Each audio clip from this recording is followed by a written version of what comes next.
Manchester, billed as nowhere to run, nowhere to hide. It was McGuigan's fourth comeback fight, the £200,000 purse offered by Barry Hearn, just too good to turn down. McDonnell was only getting a quarter of that, but Hearn had promised him another world title shot if he could cause an upset. McGuigan is going to find it very difficult to find a rhythm, so he's going to have to spend the first round or two just finding ways to get into punching range and maybe put plenty of power into single punches. I think McGuigan's cut already, Reg. Well, he had it in the last contest, and one or two people... It was a slashing left hook, Reg. Rather began to ride him off there. Now this is certainly going to spur McDonnell on. Oh, it looks a bad one, Jim. It was a bad one. It was a kind of slashing left hook, a wide punch. No way was it heads or anything else. I saw the punch land and McGuigan's in serious trouble.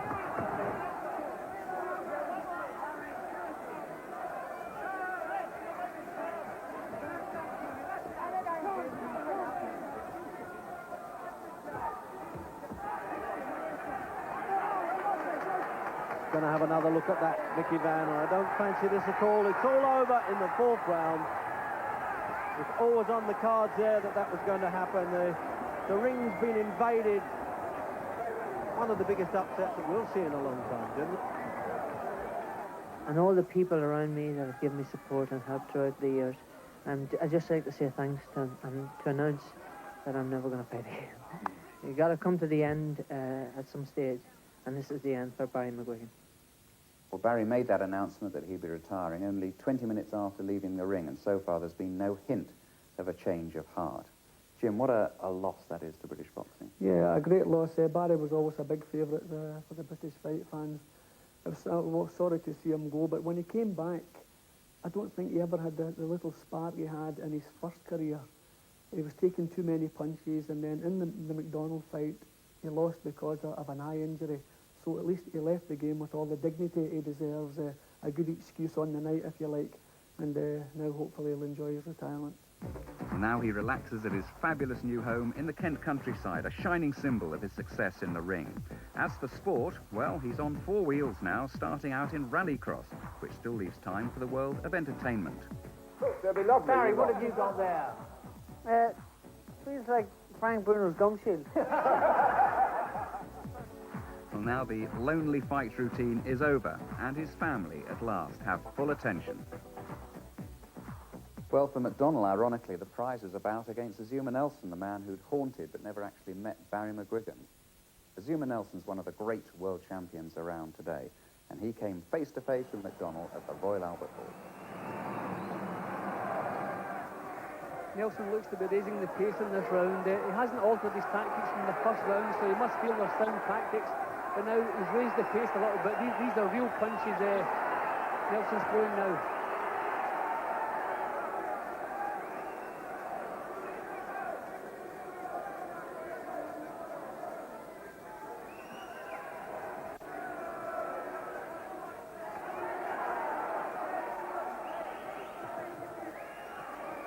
He closes it. Oh, that left hook again. That's the one that now killed her. That's the first time that Jim McDonnell in his career has ever been on the deck. 7, 8, 9. Lopez having a good look at him. In the fifth round now. He's got a long way to go in this round.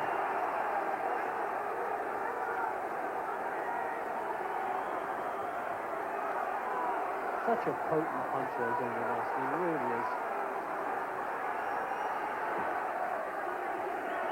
What a good round, though. He hasn't stopped throwing punches while Nelson trying to make up his mind. And there's the countdown.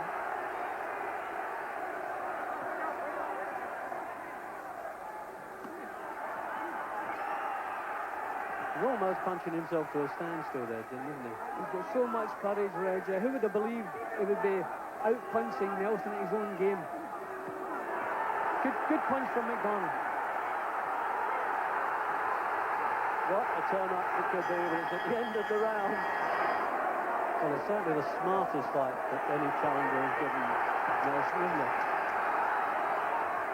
Yeah, well, as you said earlier, McDonnell is a world-class fighter, and he certainly proved that tonight. He proved, as well as all his other attributes, plenty of courage. and plenty of stamina. His left eye is closing badly. Sorry, his right eye is badly swollen. It's almost completely closed, Reg. Yeah. I don't think you can see at all. No, it's just as well there's only a round to go. He's in trouble with that. They'll get the ice packs out, or the iron thing, the iron's ice well, as they call it. They'll try and smooth that. What a shame that is. It's really swollen up. Now, that was a slip on the canvas there. Oh, caught him with the right hand. At least he's raising his hand to try and block it. So tired as he gets a shove between the ropes there. I'm rather surprised he'd give a count with. He's so fatigued, isn't he, Jim McDonald? He's got absolutely nothing left but his heart, Reg. Nothing at all, Beggs. His heart big enough. Well, it's all over in the 12th round. My goodness, Jim, that was a brave, gutsy performance from McDonald, wasn't it? Yeah, I think that's the bravest performance we've seen from a British fighter in my time, certainly. Before the fight, we reckoned that McDonald's lack of power was going to be the telling factor, and he wouldn't be able to stand up to Nelson. But we've had encounter on his courage, his bravery, and just his true British grit. Fabulous performance from McDonald. As you know, Jim, there was tremendous controversy after the fight, saying that McDonald should have been pulled out earlier on. What's your opinion on that now? Well, hindsight, it's always easy to decide what should have been done on the night, but you have to remember he put up the fight of his life. One official had him in front and points at that particular time. There was a chance he could have been winning the fight. So you have to forgive his corner for sending him out for the 12th round, although his eye was completely closed. The doctor had looked at the eye and allowed the fight to continue. So I know the press have dished out a little bit of stick since the fight, but a fighter would take a chance. If the doctor allowed the fight to go on, then I think the corner were justified in sending him back out again. Unfortunately, the thing we didn't want to happen did happen. He was caught with a big left hook coming on, obviously, on his blind side, and he was knocked out. But it's a hard old game, and unfortunately these things happen. Yeah, I mean, he actually spent 2 nights in hospital after that. Yeah, but I think that was just a precaution. I don't think there was really anything wrong. I think that was more exhaustion than anything else. And McDonald had given every ounce that there was in his body, then gave some more. So I think that was more exhaustion and dehydration than the punishment that was actually administered. Well, the good news is that McDonald recovered fully and plans to carry on. After the break, we'll be looking at a British boxer who did land a world title, the Northern Warrior, Glenn McCrory. Hello again, as Jim Watt and I reflect on the highs and lows in boxing on ITV during 1989. Coming up now, very much a high and indeed a historic event for the British game. Our first world cruiserweight champion. The first ever world champion, in fact, from the northeast of England. And the first time the northeast had ever staged a world title fight. For Glenn McCrory, fighting just a short distance from his home in County Durham, this was the chance he'd dreamed about. He'd been on the dole only a few years before. He'd nearly quit the ring in '86 after 4 defeats. His opponent, a 29-year-old Kenyan based in Sweden, Patrick Lumumba, had never faced an atmosphere like it.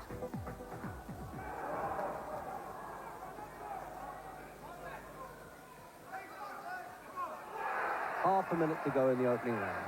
Oh, what a good left hook. And for a minute I thought it was action, but nobody could act that badly. What a turn-up for Glenn McCrory if he can stop this fella in the opening round. Is he going to run out of time?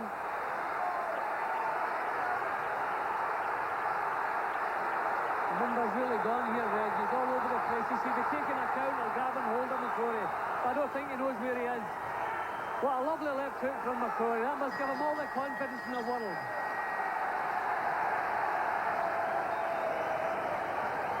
Well, I tell you, Jim, when he first nailed him with that punch, it looked as though he wanted to do a silly take-off of Ali. Then you realise he was really hurt by it. I mean, he was almost like a rag doll in there.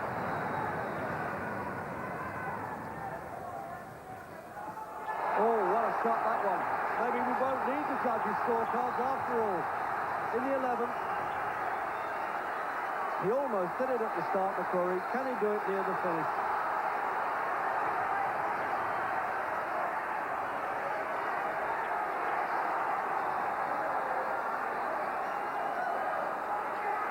He's got almost rubbery legs, doesn't he? He's falling all over the place, Lumumba, but for some reason or other, he's still standing up. Can he make it or not? What a good conclusive victory now. It would be for McCrory. See, there's Lumumba shaking his head again. I think he's had enough. I think he knows who the better man is.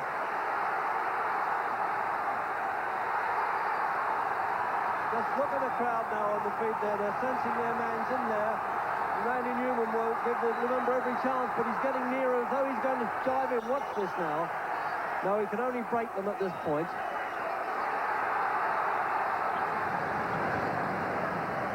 So the countdown has really begun now, and it's McCrory all the way. He can really afford to take a few chances now and makes absolutely sure. He's pummeling away with punches right above us on the ropes here. And there it is. The crowd know it. Certainly McCrory knows it. I've never wanted something so much. I've never tried as hard for something so much, and yeah, I've never been as happy.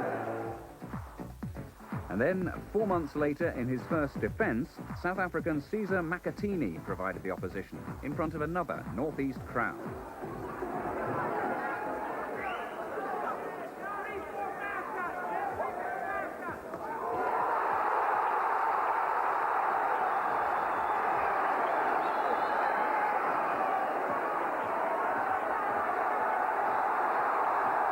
Transformation this would be if McCrory manages to pull it round here. He'd really pull this fight out of the fire. McCrory's never been down as a cruiserweight. And is he pulling things round here dramatically in the sixth? Makatini was the one holding on there. Makatini's badly shaken. What a turnaround this would be. This is a phenomenal turnaround from Glenn McCrory. He's got Makatini trapped in his own corner. He won't let him out. The crowd are on their feet here. And what a flurry from McCrory this is. What a flurry. He's taken a few as well. But he's got the challenge in his cup mat and his gum shield's out. Makatini's gum shield comes spiralling towards himself and Jim Watt. A minute to go. What a round this is. What pressure from McCrory. Where's he found the stamina? And Makatini's mouth is open and all of a sudden he's blowing hard. This is brilliant stuff from McCrory when everything seemed lost.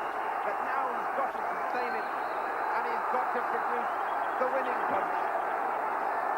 Makatini holds on. What a round. Two more low blows coming from the South African. Protests from McCrory's corner. This is extraordinary stuff here. And it's Makatini coming back. Would you believe it, with two big shots as well? McCrory was taking big punches in return, but he was so fired up the punches weren't having an effect. And McCrory, if he can keep just as fired up as he is now, I think he's in as good shape as Makatini, and suddenly he's right back into the fight again.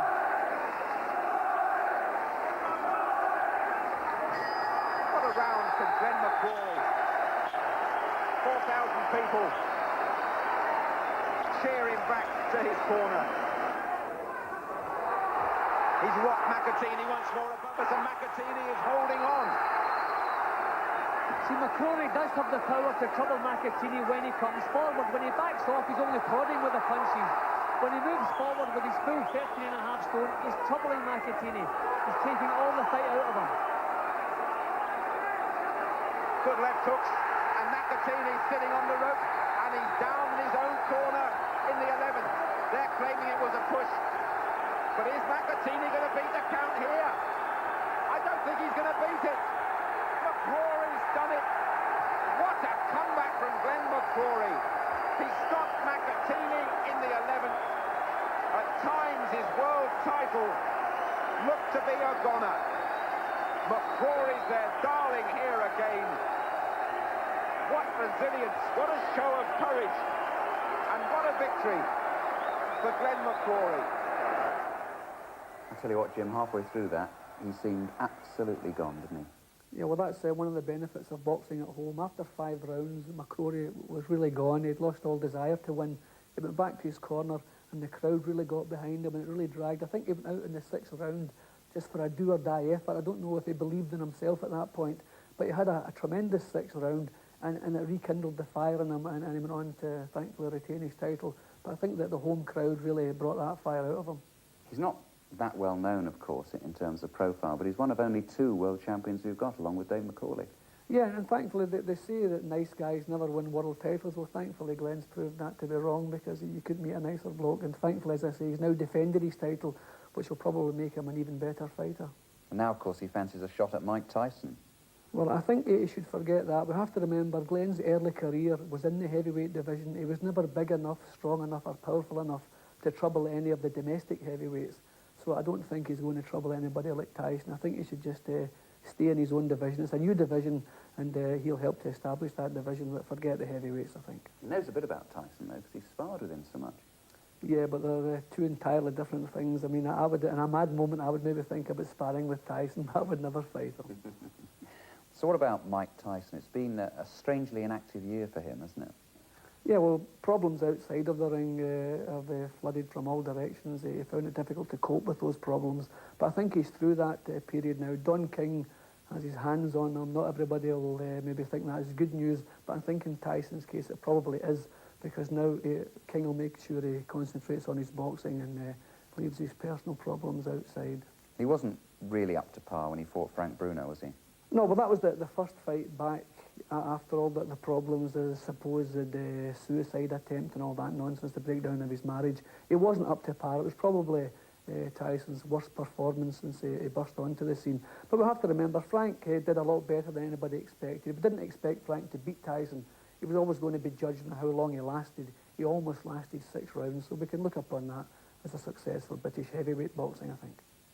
Well, he may have been a bit rusty when he came up against Frank Bruno, but when he met Carl the Truth Williams, he was certainly firing on all cylinders. He'll rush straight across here, Tyson, that's a certainty.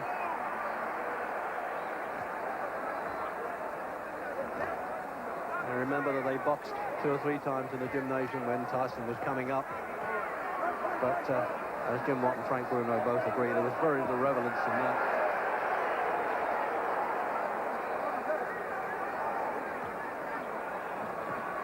Oh, standing there. He wants to trade with him, Williams. I'm not sure that's good business.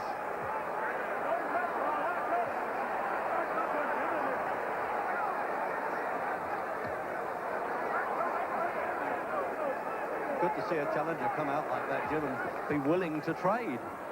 Yeah, a good positive start from Williams, but I think I would feel the safer for him if he would back off and have a look at Tyson first of all. This is a completely different Tyson from the last one he shared the ring with.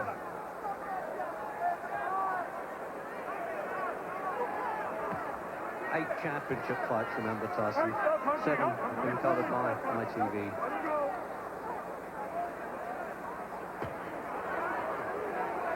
Well, the first change I've noticed in Tyson, he normally comes into the ring soaking in sweat. He hasn't done that tonight. I wonder if that's a change of plan with it. Oh, what a left hook.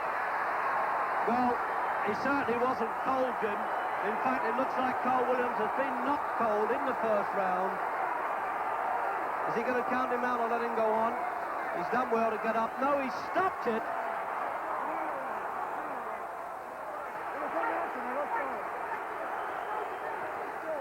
Well, there's some booing going on, but they didn't take that punch.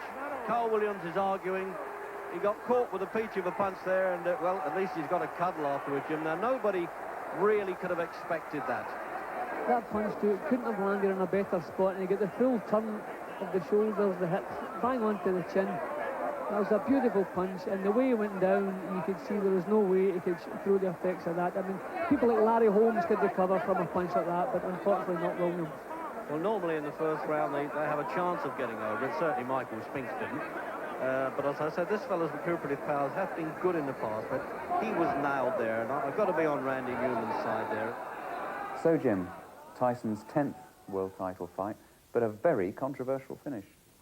Yeah, well, I think the first mistake Williams made, he wanted to show the world that he wasn't intimidated by Tyson as previous opponents had. He wanted to show how brave he was, and unfortunately he came a cropper pretty quickly, and he was floored with a real corker of a punch.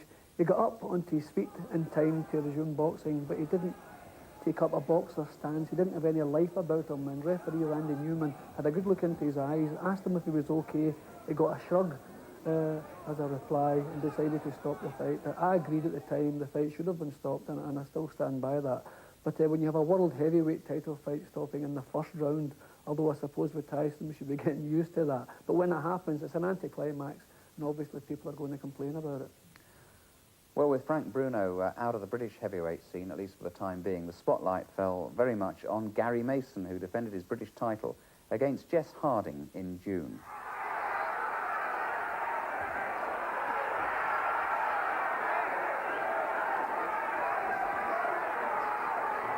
There it is, into the last 30 seconds of the opening round then. I tell you, quite a bit of tension time here with the followers of both camps, particularly the Harding camp.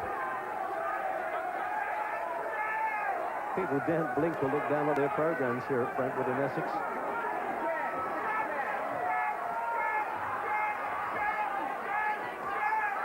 Oh, what a right-hand punch that was.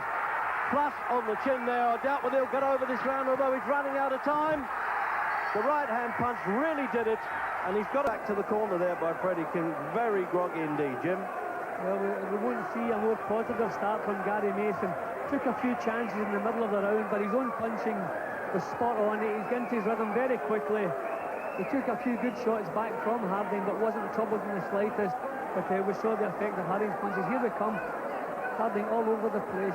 It was an overarm right, there it goes, banging the target. He did very well to keep his footing there. And then on the overhead shot as well, Jim, I mean, that was some right hand. He ruled that well, but had it been earlier in the round, well, I think it probably could have been curtains there. There it is. Seconds out. Round 2. Out for the second then.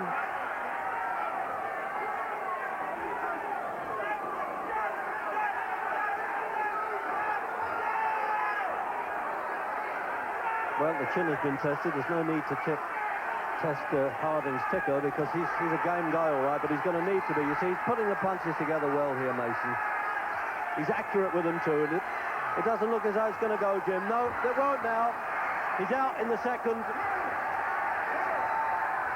And they've dived in there. The referee stopped it while he's on the floor, turning him on the side. He was almost out on his feet before the last punch landed. Very brave, plenty of courage. But look at the head here. You see the way the head went down, the gum shield came out. That was a horrible punch. Well, Jim, was that a bit of a mismatch, do you think? Well, Harding had boxed his way up to #1 contender, so he deserved a crack at the British title. Now, the fact that Mason is so far in advance of everyone else in the division, unfortunately, was just bad luck for Harding, but he did deserve a crack at the British title, so you can't really call it a mismatch. Mason obviously was heavily favoured, but not a mismatch. But on the night, he took command so early, caught Harding with some tremendous punches straight away, and unfortunately with a quick finish. How good is Mason? Mason's a good British heavyweight. Since the Harding fight, they've stepped him up slightly in class. He hasn't had things all his own way, but he's going to take a little bit of time to adapt to the higher class, but we still have hopes for Mason. Yeah, he's a world-class heavyweight. He has a world rating. He's beaten Terrell Biggs. So, as I say, we can have hopes for him. An inevitable question, really. Is he ready for Tyson? Well, the question is anyone ready for Tyson? I don't think Gary is ready for Tyson at this moment. Maybe towards the end of the year, but certainly not at this moment. Now, we mustn't forget another major British heavyweight. He is, in fact, European champion, Derek Williams. Should he be fighting him? Yeah, well, that's a natural fight, especially for the British public. We have a European title at stake, which would cause a lot of interest. That fight was talked about a few months ago, but everyone seemed to lose interest. But now Williams has the European title. Mason has struggled slightly in his previous 2 fights. So, to me, that looks like a natural. Hopefully that will take place quite soon. Because that was a tremendous achievement for Williams in itself to win the European title. Yes, well, a European title is a stepping stone to a world title. Not too many people pay attention to European heavyweights, but it still is a stepping stone. So you could call it some sort of eliminator, if you like, between Williams and Mason. That, of course, against Trevor Hugh Curry. Finally, Jim, can you see Mason fighting Bruno? I don't really think so. At this moment in time, we have 2 British heavyweights who could face Tyson. If they meet each other, then we only have 1. Plus the fact, I don't know if Frank intends coming back again. If he does come back, the only reason I think Frank would come back would be to box Tyson again. And I don't think a Mason match would be a sensible one. Well, coming next, some of the stranger moments from this compelling sport in 1989 and the legend of Leonard. From Boxing 89, as we pause for just a moment to remember some of the more quirky incidents of the year. Remember Southampton in September? Local boy Steve McCarthy in the Gold Trunks met Tony Wilson in an eliminator for the British light heavyweight title. In the 3rd round, Wilson seemed on the way out when the cavalry arrived. Yes, Wilson's mother Mimi decided she'd seen enough, and McCarthy had to thank referee Adrian Morgan for saving him from further punishment. Wilson, by the way, was awarded the fight when McCarthy refused to restart. The Board of Control have ordered a rematch. Now, how about this for a character? 35-year-old Kirkland Lang, the British welterweight champion, described as a walking disaster outside the ring, but certainly not in it.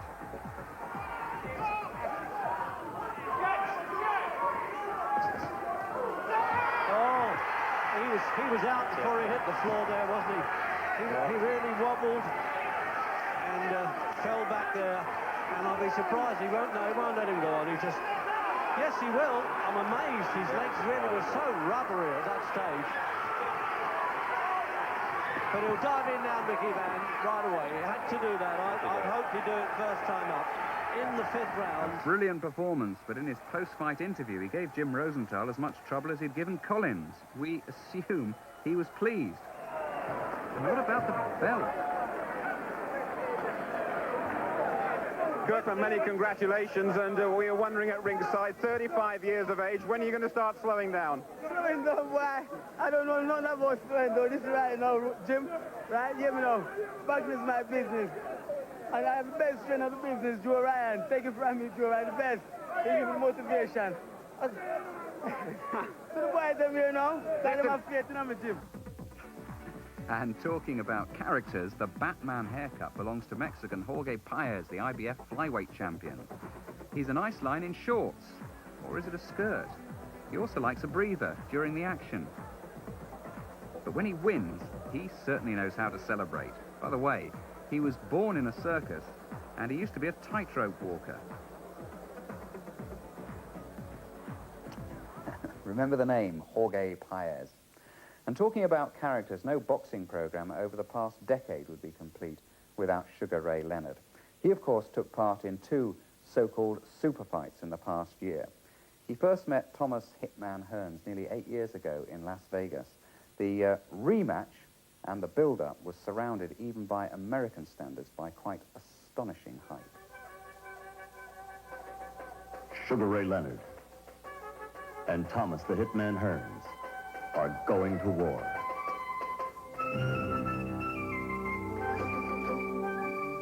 It's been 8 years since their first battle. Now armed with 5 world championships apiece, these 2 bitter rivals are ready to wage war one more time.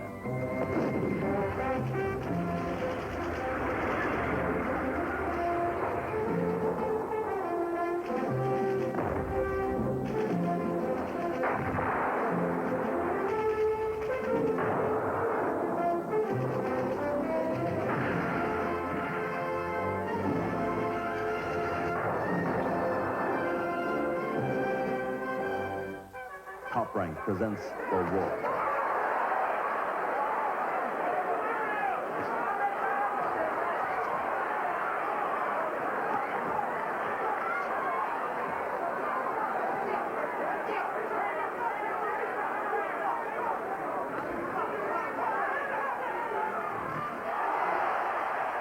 Leonard is definitely going for the spectacular as only he can, and they really met each other there with a right-hand punch, and that in itself is a real shock for Leonard. Down against Kevin Howard, down against Lalonde, and now against the man whom he really does dislike as the great enemy. In round 3 now, can the Hitman bring it off? This is where he must not be reckless. This is where Bartley knocked him out. When he had Bartley all over the place, this is where he forgot his own defence and ended up in trouble. He mustn't do that again here. I don't know how much control Leonard's got. He's a bit deceptive, and with that innocent look on his face, those sad eyes, it's a bit like watching with those little ears, it's like watching Bambi getting mugged here. Oh, that's it. He just flicked that right hand, and the left hook came in, and that's the first time that Hearns' knee buckled there. They splayed out a bit. Maybe that's what Leonard is waiting for now, to try and get his man really on the hook and see if he can finish it. Midway through the 5th. Once again, Hearns' chin doesn't seem to be as strong as a middleweight's chin's got to be, or a super middleweight as we are tonight. The chin has always been the thing we thought may let him down. And it's let him down here. Yeah, he's going to keep this fusillade going, Leonard. He won't let go of this fella, but Can he last out this minute now? He's learning to hang on a bit now, Hearns. He didn't do that when they went to the 14th round last time. Oh, he's really picking those now. He's really doing a destructive job here, Leonard. Richardsfield just, there he is, prancing around, waiting to dive in, I suspect. But no, he's fighting back, Hearns. What a fight now. It's going to measure up this one, isn't it? The old trooper's pride has come back into it here. Oh, what a long shot that was, and it got home. He's trying to pull away from him, but he went the wrong way to try and duck that one and ran right into that punch. He was a little bit flashy, Jim, in defence there, Leonard. Yep. And he doesn't look any too pleased. He's looking rather despondent when he's got up. Hearns, yeah, I was just going to say Hearns better wait for a bomb coming over here. But that's exactly what Hearns needs at this stage. A little bit more heart, just to raise the pace, keep Leonard under pressure. 2 counts in one fight. That's a great dent in Leonard's pride. If you say this is not the Leonard of old, Jim, it'd be a bit unfair, really, because Hearns the one who's had the hard battles in recent times. He's the one who's had to climb off the floor. And is he going to have to do it again here? What a turnabout it could be. I think Leonard feels he needs a knockout here. This one is very close. And as I said earlier, I think the 2 knockdowns and the fact that Hearns has really been setting the pace most of the way through. But here Leonard comes back again. Midway through the last.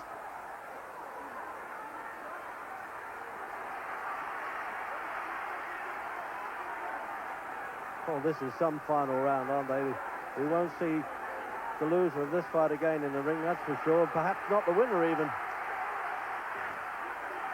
Has he got time to do it, Leonard? Hearns is the one struggling now.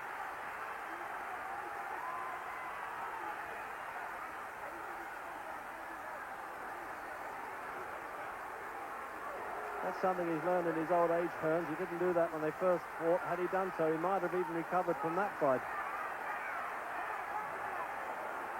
Can Leonard find the strength here just to land a couple of big punches? That seems all it needs. Has he got the time as we're watching the clock there?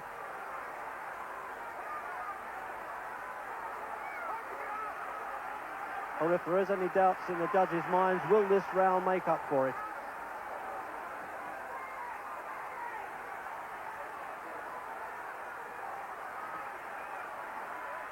Total commanding round now for Leonard. Oh, nearly caught the referee as well there.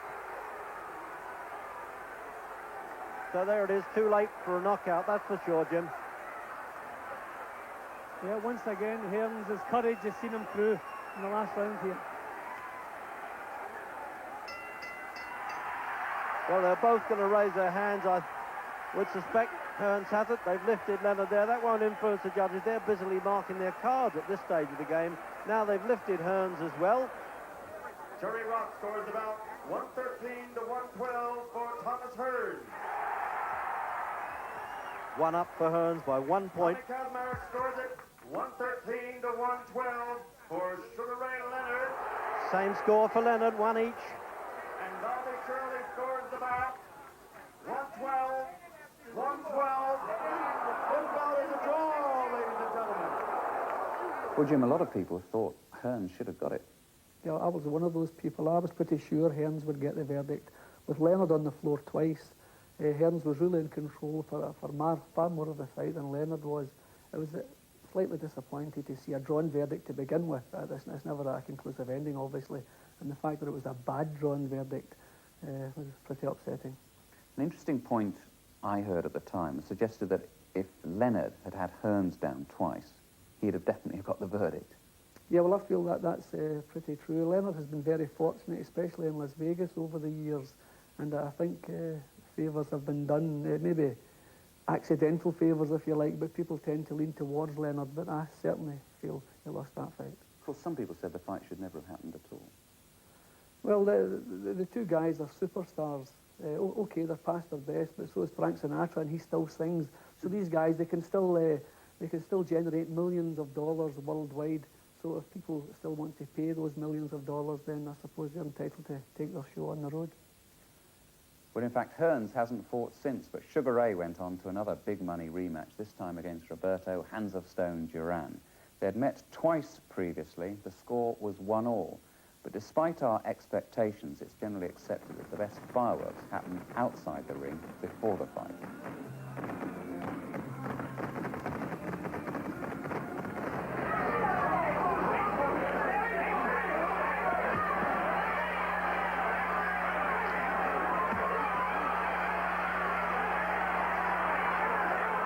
Yeah, there's one or two good shots there in Duran's corner. They were very accurate by Leonard.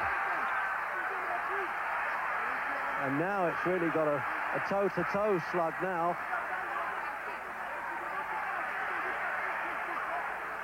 Leonard sensing he's got Duran on the hook and he's going to make him pay for it.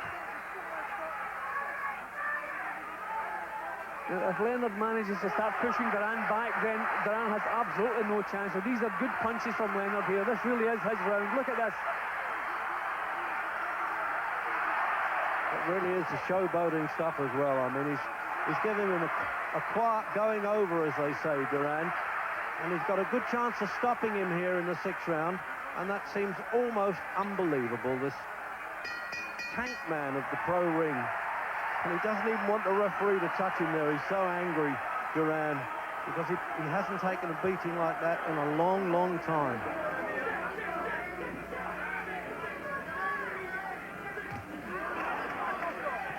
As far as Duran's concerned in golfing terms, Jim, it's been the seniors tour for him, isn't it?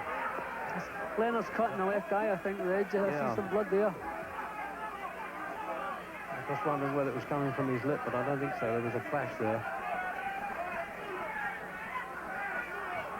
Yeah, it's on the corner of the left eye. Well, with a round to go, it would have to be pretty bad to be stopped.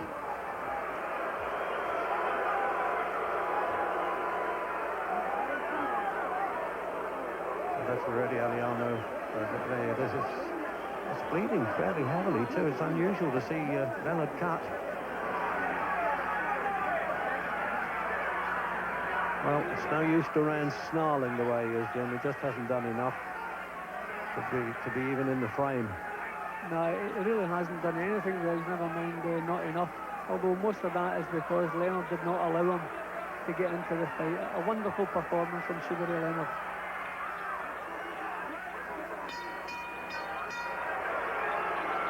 Well, I don't know why Duran's raising his hand. He must be kidding. I think the only round that Duran won was the last one, because Leonard was guarding a badly cut eye.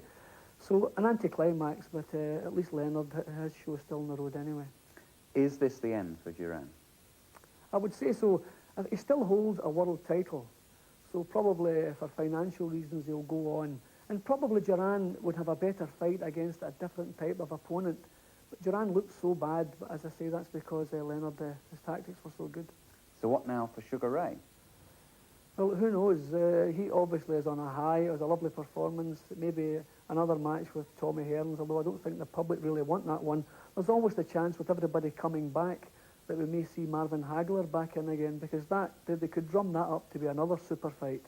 Hopefully not. Hagler has done his bit, he's paid his dues, but he may be tempted back because of the big money. Well, Jim, now we're moving into the 90s. What are you looking forward to in the coming year? Well, it's nice to know that Britain starts the new year with 2 current world champions.